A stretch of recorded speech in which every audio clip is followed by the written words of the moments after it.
All right, story time again.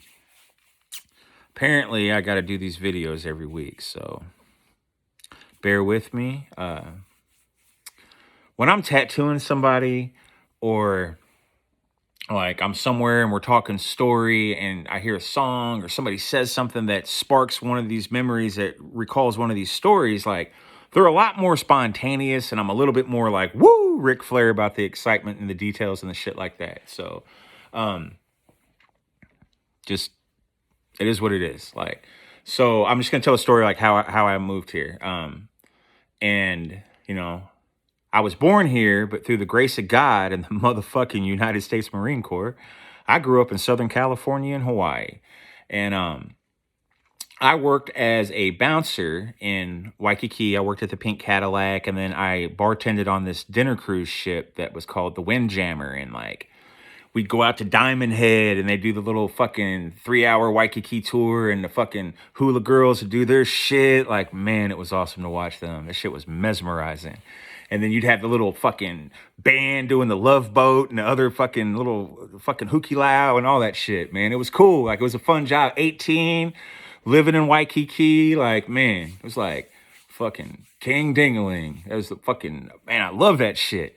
And, so I got in this fight and I broke both my hands. I had boxer fractures. I had like 6 in one, 8 in the other. They were fucked up. They were swelled up like mangoes. They were huge. And so I was casted. Like, that fucking looked like I wanted a hug. And it was awful.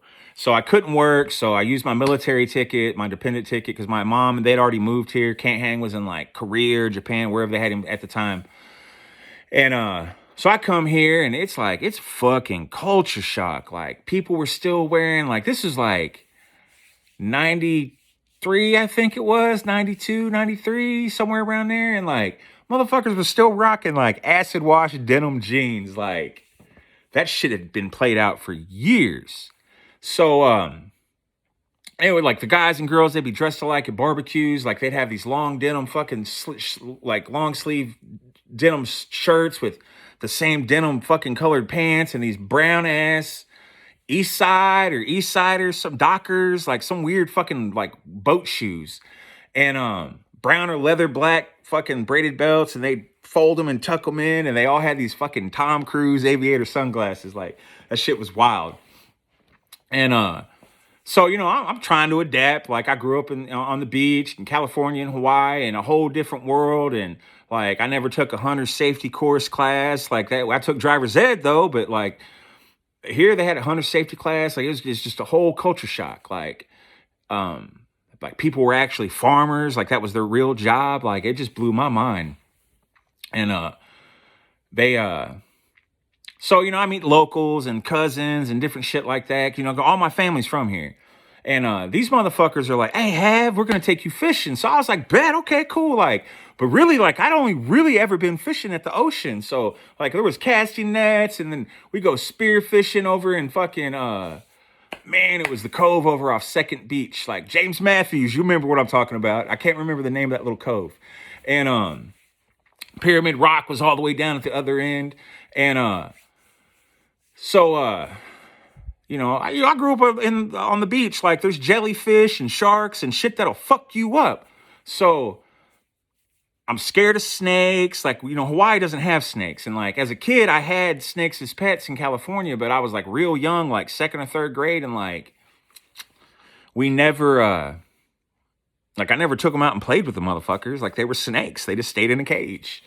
And, so I'm like, they take me, we're fishing, and it's like the fucking shit ditches, man. It's like the 19s. Like, nobody should probably eat fish out of those because of all the crop dusters and the cotton exfoliant and all the fucking shit they spray in the air. Like, but man, we used to have barbecues out there, jumping off fishing. Like, I wouldn't do that shit now. You'll land in a car or on a washing machine or some shit.